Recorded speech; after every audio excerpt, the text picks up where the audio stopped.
Welcome to Not Another Greek History podcast. If this is your first time on the show, I'm really excited that you're here. I'm Onufrios, your host, and today we're bringing two worlds together, Taylor Swift and ancient Greece. You didn't know it could happen, she didn't know it could happen, but it is happening and there's nothing you can do to stop it.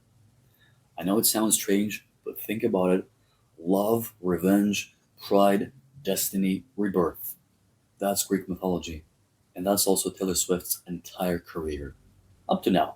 And maybe it's not surprising that she started out in Nashville, a city which literally has a full scale replica of the Parthenon, which I can just see from my balcony. The original one, I mean.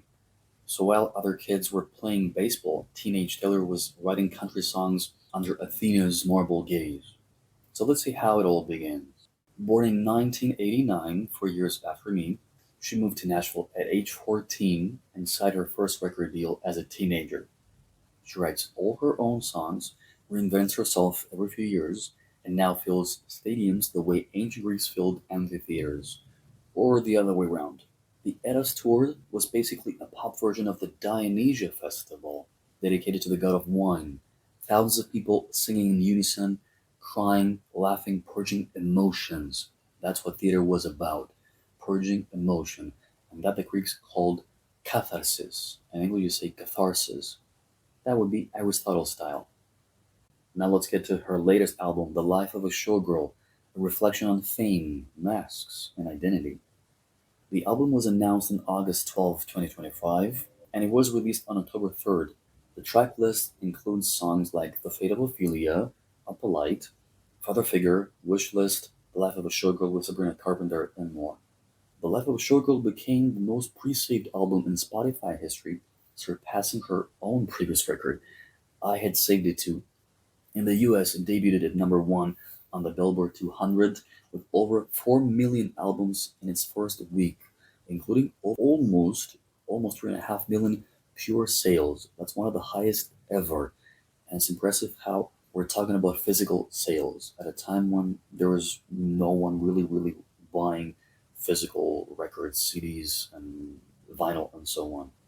Globally top charts in multiple countries, in the USA and Australia, all 12 tracks occupied top positions on the singles chart, dropping the previous number one song, which is called Golden, at the 13th place. Ophelia also topped the UK singles chart. Taylor described the album as coming from the most infectiously joyful, wild, dramatic place I was in my life. It reasserts Taylor Swift's dominance in the music industry, commercially and culturally. Let's look at some key songs. Of course, The Fate of Ophelia. First of all, let's talk about that name. Ophelia, comes from the Greek word Ophelia, meaning benefit. So the name literally means the one who brings help. That's what makes her story so bitterly ironic, because in Shakespeare's Hamlet, where Ophelia, the character, comes from, Ophelia is the character who can't help anyone, not even herself. She's gentle, obedient, trapped between the men who control her, her father Polonius, her brother Laertes, and Hamlet himself. Laertes, by the way, in Greece was the father of Odysseus in Homer's Odyssey. It's interesting how some characters have Greek names, but the whole thing is set in Denmark. When Hamlet kills her father, Ophelia loses her mind and drowns in a river surrounded by flowers. For centuries, she's been the symbol of female fragility and silenced emotion. She's the woman destroyed by a world that never listens. But Taylor's Fate of Ophelia flips the story on its head. She's not the victim floating downstream anymore. She's the survivor climbing out of the water. She sings, Late one night, you dug me out of my grave and saved my heart from the fate of Ophelia. Don't be scared, I'm not gonna sing. The line alone is striking. It turns tragedy into resurrection. The grave becomes metaphorical. Fame, heartbreak, burnout, public scrutiny. In Greek myth terms, that's Orpheus and Persephone combined. Orpheus descends to the underworld to bring back his love, Eurydice, Evrydike in Greek, so we have music as salvation. Persephone rises from the underworld every spring, so we have rebirth after darkness. Taylor's Ophelia follows that same path, descent, recognition, renewal. There's also a visual echo. Ophelia surrounded by flowers mirrors the Greek idea of beauty and death intertwined. So we have Narcissus or Hyacinthus, mortals who became flowers after tragedy. Except in Taylor's version, the flowers don't mark a grave, they mark a comeback. It's also her way of rewriting centuries of literature that turned women into martyrs for male grief. Where Shakespeare's Ophelia died quietly, Taylor's Ophelia sings. Shakespeare's play has been made into several films. Obviously, the one that I remember is the 1991 by Franco Zeffirelli, who had also done, I think, the most famous adaptation of Romeo and Juliet. Helena Bonham Carter played Ophelia. Hamlet was portrayed by Mel Gibson, who just couldn't be taken seriously. 5 years later, though, he would win a Best Director Oscar for Braveheart, but has never been nominated for acting. So The Fate of Ophelia isn't just one of her prettiest songs, it's one of her boldest.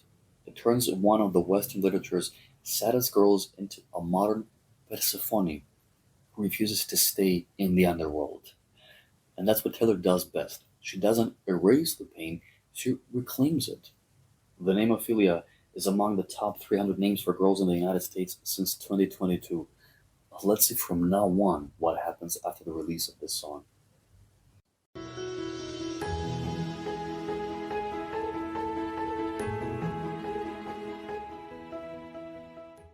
Then we have opalite. Opal stones change color with the light. That's a perfect symbol for transformation. In Greek myth, metamorphosis, which is the word for transformation, is a common escape. So we have Daphne, who turns into a tree, Io, who turns into a cow, Arachne, who is turned into a spider. The song is thought to be about her partner Travis Kelce. Of course, I guess that's obvious. His birthday is October 5th, making his birthstone an opal. The album was released almost on his birthday, October 3rd. Let's get to Father Figure now. On the surface, it's about power, of course, the mentor, the man in control, the one who helped her rise and then tried to keep her there. It's about hierarchy, protection, and rebellion. And all three exist in the myth of Zeus and Athena. So this is the parallel that we're making in this case. She doesn't reference that. I have to make it clear. It's not that she mentions those things. I'm just making a parallel with things that I know from ancient Greece. So the myth says Zeus, the king of the gods, swallows the pregnant goddess Metis because he's afraid her child will be more powerful than him. Later, Athena bursts from his head fully grown, armed, brilliant, and unstoppable. The daughter literally outthinks the father. That would be Father Figure in mythic form. Taylor swinging to the Zeus figures of her world, the powerful men who thought they created her, who tried to own her art, her masters, her story. She's reminding them that, like Athena, she's self-made.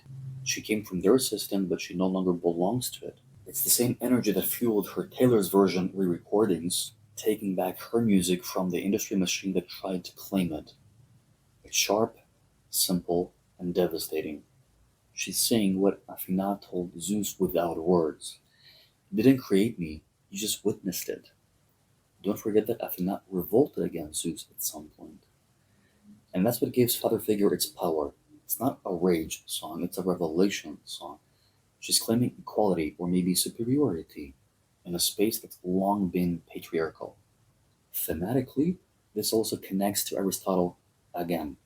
He wrote that politics is about hierarchy, master and slave, ruler and ruled, yet he also said true virtue lies in balance and reason. Taylor's finding that balance here, confronting power without being consumed by it. This is cathartic, not chaotic, to use two Greek words. George Michael, by the way, the Greek singer who lived in England, so he's known mainly as a British singer, is additionally credited as a writer on Father Figure, as it contains an interpolation of Michael's Father Figure. So if the fate of Ophelia is her resurrection, Father Figure is her coronation.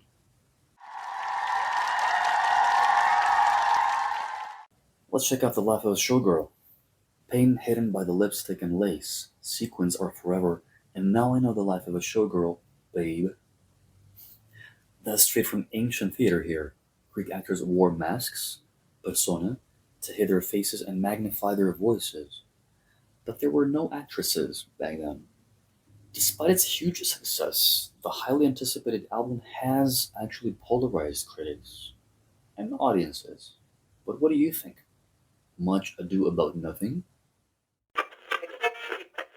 We previously said that she mentions Aristotle, and she even name drops him in the song So High School. Truth, dare, spin, bottles. You know how to bowl, I know Aristotle. You didn't see that coming, right? Because I can sing as well. No, I can't. So Aristotle is the philosopher who wrote Poetics, the book that defined tragedy. Like he really gave the definition of tragedy. What is tragedy? And this is what we learn even in school nowadays. Of course, it's really high school to be honest for me. And tragedy, of course, was born in ancient Athens. His theory was that storytelling imitates life, what he called mimesis.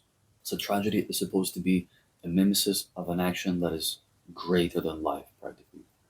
Now let's see how Aristotelian Taylor Swift really is. Taylor Swift isn't just about love songs and heartbreak. She also steps into politics, which, if you think about it, fits nicely with Aristotle's worldview. Aristotle argued that human beings are political animals, that our lives are tied up in communities, power, ethics, and governance. After mostly staying silent and being criticized for that, she publicly endorsed candidates in the US 2018 midterms. That was against her record label's wishes, of course.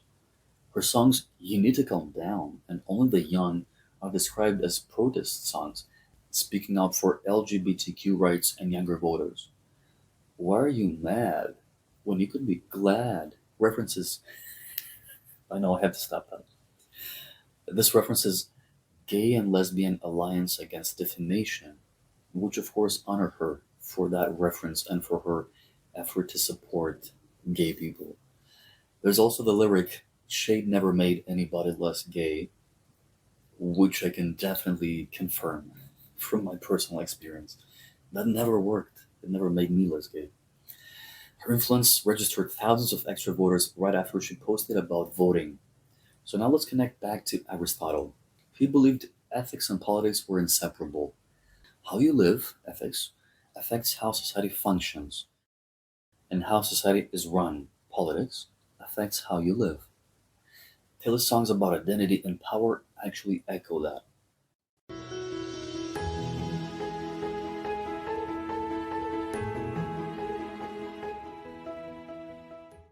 And what about Antihero now?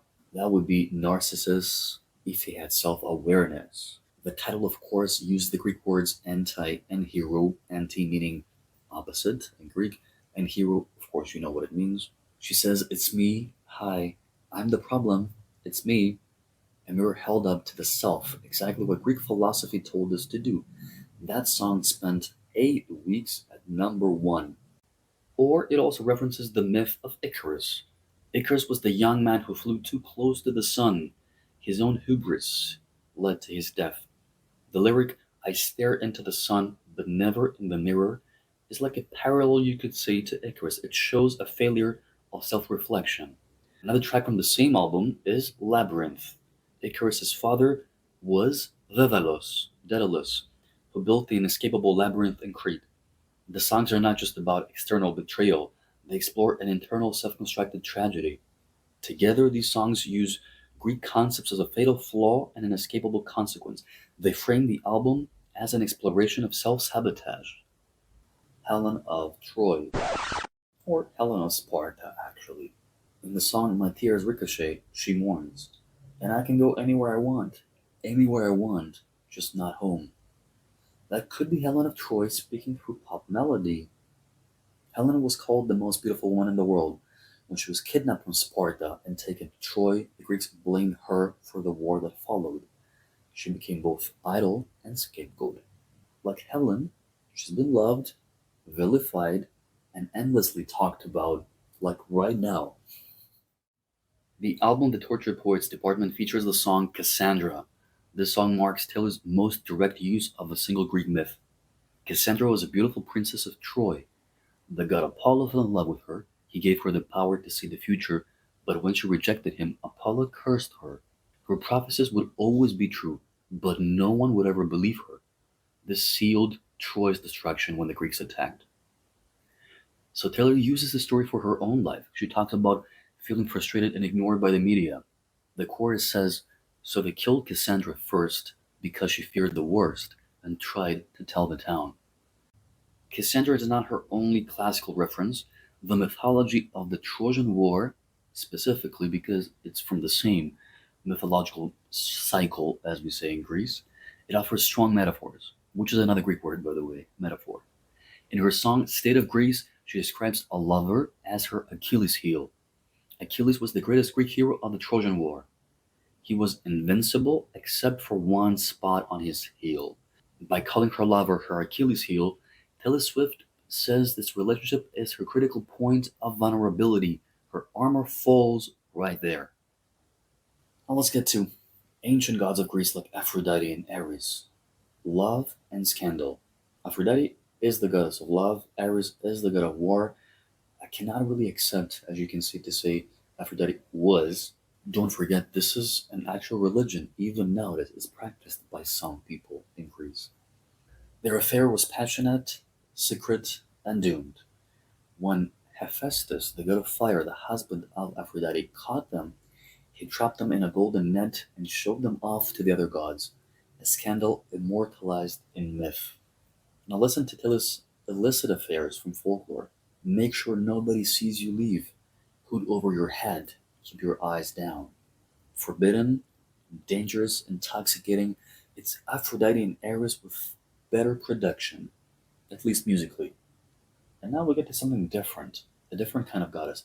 Artemis, the virgin goddess, the solitary archer. So of course we go to the archer from Lover. Who could ever leave me, darling?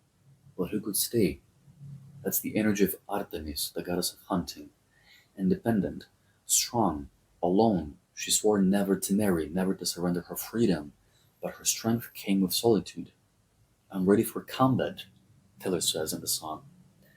So Taylor's Archer has the same paradox, power mixed with longing. And in Shake It Off, she channels Artemis's bold defiance, a woman who refuses to be controlled by anyone else's story. Then we get to Persephone, the end of innocence. That would be Seven from folklore.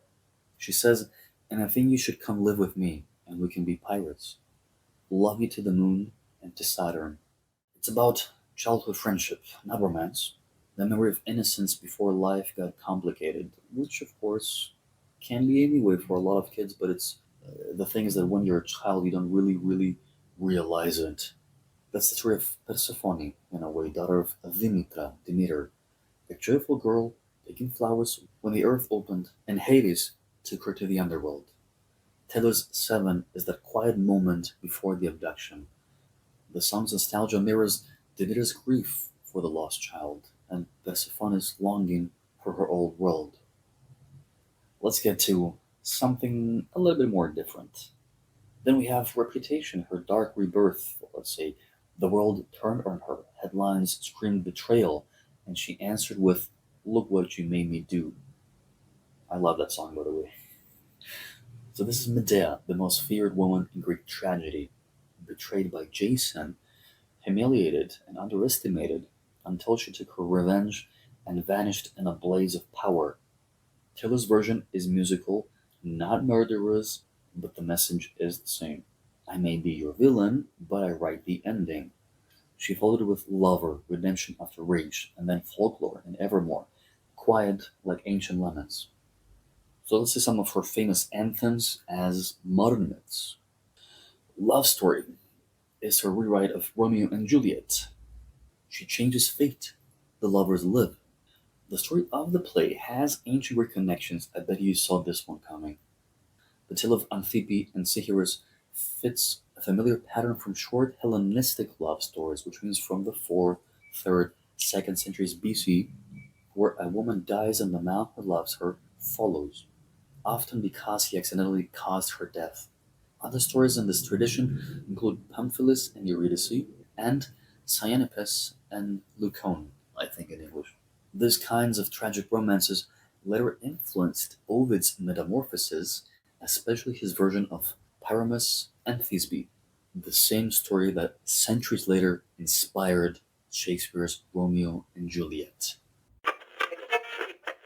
You Belong With Me is a modern odyssey of longing, love across distance, and misunderstanding. Okay, it's not that distant to be honest, but okay, she's right across from his house, as the song says and the video shows, which I love, by the way. This is the song which is in the top of my Taylor Swift best list, which you can find in the description of this episode. And if you don't find it anyway, look for this Taylor Swift best list that I made. It has over 200 songs. This song, by the way, which is, as I told you, my favorite one from Taylor Swift, actually stopped at number 2. It didn't make the peak.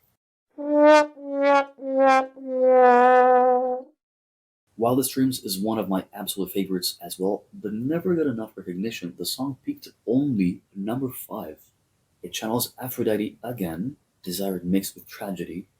He's so tall and handsome as hell, so Aphrodite, the goddess of love, falls deeply for her. Not Ares this time, she wasn't the most faithful goddess. She falls deeply for Adonis, a mortal so beautiful that even the gods admired him. But Adonis was a hunter, young, brave, and stubborn. So he was an archer, let's say. Aphrodite warned him to avoid dangerous animals, but he ignored her advice and went after a wild boar. The beast fatally wounded him, and when Aphrodite found him dying, she swept, and from her tears and his blood sprang the anemone flower. Delicate and short-lived, just like their love. I can definitely imagine Aphrodite saying, "Say you'll remember me," standing in a nice dress, staring at the sunset. Babe. There's a lot of her lyrics end with babe, which I find really funny. By the way, Taylor, if you're listening, by any chance, or if anyone listens and tells you what some crazy guy from Greece wrote about you, what an episode he made about you, you could make another album really inspired by a lot of those things and really actually reference them now, for real this time. So let's go to Aristotle and the art of catharsis. Taylor's career mirrors Aristotle's theory of tragedy: descent, fall from grace, recognition, realizing the truth, and catharsis, emotional cleansing, and to perform the functions of my office conscientiously, okay, and the best of my ability.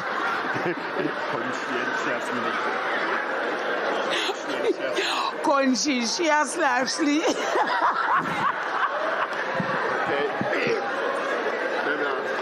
We'll get it right. Emotional cleansing and renewal. Every album is one act of that cycle. Every era is a rebirth. And every concert, from Fearless to Midnights, ends in that shared release the Greeks would have called catharsis. When she says, "I know Aristotle," she understands what he wrote over 2,300 years ago. That stories are how we process the chaos of being human. So Taylor Swift isn't quoting Sappho or Homer, but she doesn't need to. She's Calliope, muse of epic storytelling, Aristotle, muse of love poetry, and Melpomene, muse of tragedy, all rolled into one. From Nashville's Parthenon to the world stage, Taylor Swift has done what the Greeks believed only heroes could do: turn a mortal life into something immortal. And she sold over 200 million records, broken nearly every streaming record in existence, and become the only artist ever to win Album of the Year so far 4 times. And somewhere in the Elysian fields, you could say Aristotle is tapping his foot to shake it off, shake it off. I hope you've enjoyed this episode, which I also really liked. It was something weird, bold, I would say. Maybe worked, maybe didn't work. You tell me also what you thought in the comments. And if you liked what I did, listen to more of my episodes, which are more, let's say, focused on history. So see you next time. If you enjoyed today's episode, don't forget to subscribe, rate, and share. Until next time, this is Onufrios Dovletis signing off from Not Another Greek History Podcast.